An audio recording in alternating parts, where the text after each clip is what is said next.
Assalamu alaikum masu sauraro, barkanmu da zuwa tashanmu na Hatnos. A nan za mu ci gaba da kawo muku wannan littafin nan da kuke son ji, mai taken Farisatul Ansari episode 8. Hotona na gani a jikin jimammiyar takardar. Na cika da mamaki. Ya aka yi zanen hotona ya kasance a shekaru 4000 da suka wuce, alhalin ba a haife ni ba. A wancan lokacin. Mutumin ya ƙare min kallo da yanayin shigata. Duk yanayin shigata na wannan lokacin ita ce ke jikin wannan takardar. Hadda littafin debate da ke hannuna, sai dai da alama ba sa iya ganin littafin. Take fuskar dakaran ta cika da murmushi da annuri tare da yin magana cikin amsa. Kowa ya ce, "Shi ne, shi ne, shi ne. Yau mun same shi." Tabbas mun cika masu babbar sa'a a wannan rana. Ni dai ina tsaye ina kallon ikon Allah abin mamaki. Kawai sai mutanen nan gaba ɗaya suka sauko daga kan doki suka yi alamar mubaya'a a gare ni. Sannan suka kawo min irin keken doki suka sanya ni ciki suka tafi da ni cikin gudu suna mai sowa da kururuwa. Ni dai na kasa cewa komai kuma ban san inda suka dosa da ni ba kuma ban san ina za su kai ni ba. Sai dai suka yi tafiyar kusan rabin sa'a sannan na fara hango wata katafariyar alƙarya yayin da nake zaune cikin keken doki. Tun da nake ban taɓa ganin katafaren alƙarya irin wannan ba.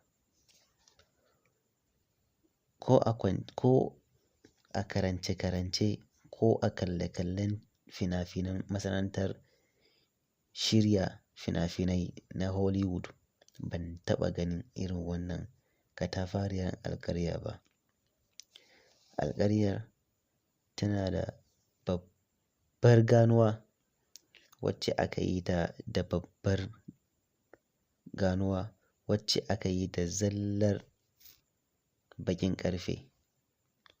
A jikinta akwai sassaka masu siffar taurari, gizo-gizo, jinsin halittu daban-daban masu fuka-fukai da kuma wasu tsofaffin rubuce-rubuce da na kasa iya karantawa. Ƙofar shigar alƙaryar ƙattin dakaru sama da 300 ne suke buɗe ta. Muna ƙarasowa suka buɗe mana ƙofar shiga. Alƙarya ce babba wacce ba zan iya misalta muku yadda take ba. Tabbas tana da kyau da kwarjini da ban tsoro. Ba a wuce da ni ko ina ba sai tsakiyar gari inda babbar fadar wannan gari take. Fada ce babba ta irin mutanen da can. A nan na cika da mamaki yayin da na ga hoton katafaren gunkin littafin debate a tsakiyar harabar fadar. Girman gunkin wannan littafin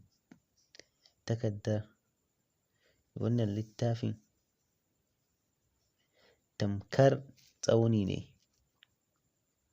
Da alama wannan abin suke bautawa. Ya salam. Dukkan al'ummar wannan gari sun hallara a wannan fadar a yau. Bayan an fito da ni daga cikin keken doki. Gaba ɗaya al'ummar gari suka tsira min ido suna mamaki. Sun zura mai ido kenan suna mamaki tare da yin wani sambatu wanda ban san me suke cewa ba. Sannan suka wuce da ni zuwa wata babbar kujera ta musamman a gefen ƙofar fada. Daga saman wani ginshiki ga wata hamshakiyar kujera. Kai, da alama ta sarkin wannan gari ce. Sai jin busar kakaki na yi tare da bugun wasu manyan ganguna. Sai da dukkan ilahirin garin ya amsa. Ni dai na zuba ido ina kallon sarautar Allah. Kawai sai na ji littafin debate ya yi magana. Ya ce, "Gimbiya za ta fito. Ita ce kaɗai za ta iya ganina a duk ilahirin gurin nan. Ita ce kaɗai za ta iya ganina a duk ilahirin gurin nan bayan kai. Ba kowa ba ce ita. Face Farisatul Ansari. Ita ce ta farko da ta fara karanta ni. Ina tunanin za ka iya tuna ta ko sanin wani abu dangane da ita. Sai dai har yanzu ba ta karanta ni ba.